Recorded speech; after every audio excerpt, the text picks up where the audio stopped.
Les éléments de la géométrie.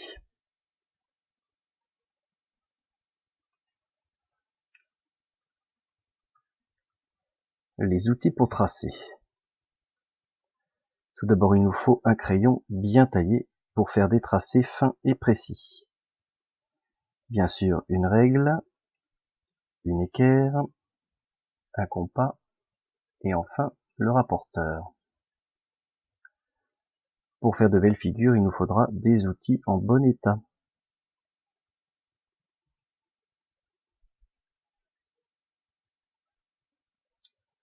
Les premiers objets élémentaires de la géométrie, les points.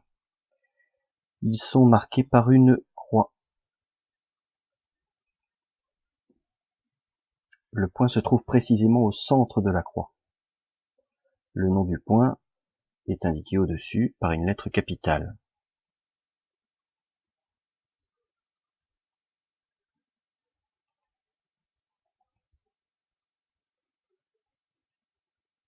Les segments. Un segment est un morceau de droite qui relie deux points, ici A et B. On l'appelle le segment AB ou BA et on le note AB ou BA entre crochets.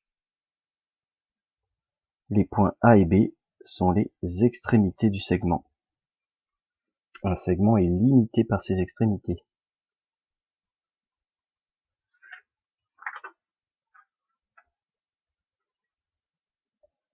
Les droites.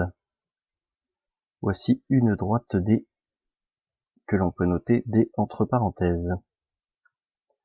A, B et C ici sont trois points qui appartiennent à cette droite. On peut donc la noter de plusieurs manières. La droite D entre parenthèses ou AB entre parenthèses, ce qui signifie la droite passant par les points A et B.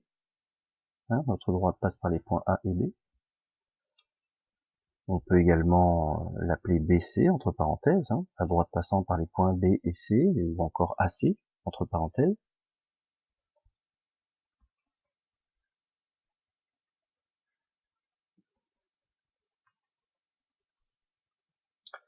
Ce symbole signifie appartient à.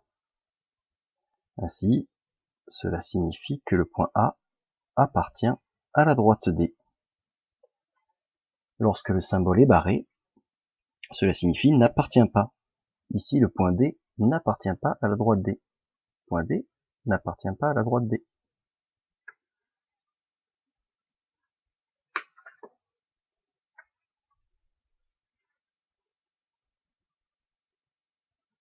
Les demi-droites. Un morceau de droite. Une demi-droite part d'un point, appelé l'origine, et se poursuit indéfiniment. On parle ici de la demi-droite d'origine A, passant par B. Crochet du côté de A, l'origine, parenthèse du côté de B. La demi-droite ne s'y arrête pas, elle continue.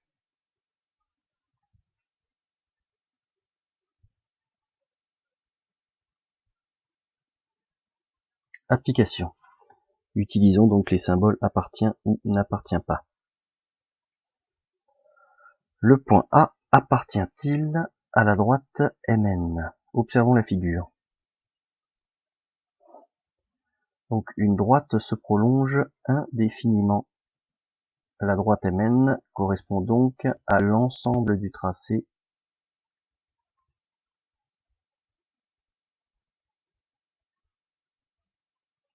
repassé en rouge ici. Et donc le point A se trouve bien dessus. Le point A appartient à la droite MN.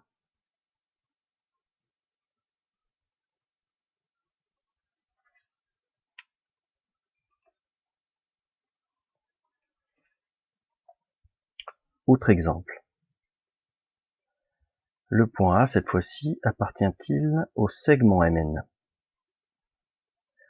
Donc le segment est la partie du tracé voilà, qui se repasse ici en rouge. Il est limité par les extrémités M et N. A ne se trouve pas dessus. Il n'appartient pas au segment MN.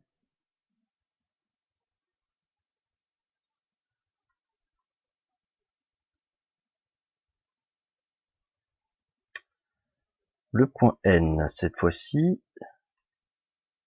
appartient-il à la demi-droite d'origine B passant par A?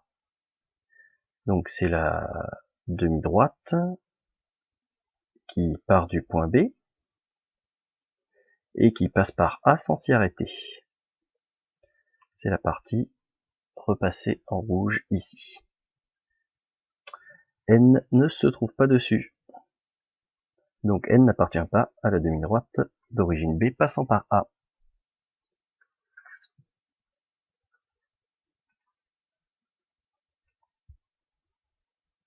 Dernier exemple. Le point N, toujours, cette fois-ci appartient-il à la demi-droite d'origine A passant par B? Donc qui part du point A et qui passe par B sans s'y arrêter, la partie repassée en rouge ici.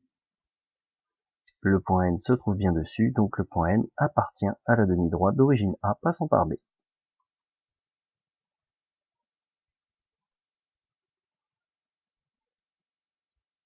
Pour terminer, parlons des cercles. Donc ici, le cercle de centre A passant par les points D, B et C. Le segment ici marqué en rouge qui relie le centre du cercle à un point du cercle est appelé rayon. On appelle également rayon la longueur d'un tel segment. Le segment marqué en vert ici, donc qui relie un point du cercle à un autre en passant par le centre, est appelé diamètre. On appelle également diamètre la longueur d'un tel segment.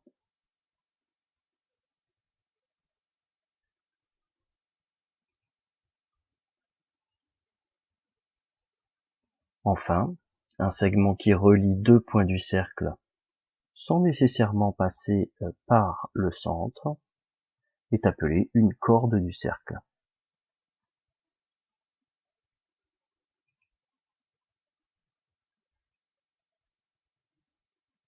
Notre vidéo s'arrête ici. À bientôt.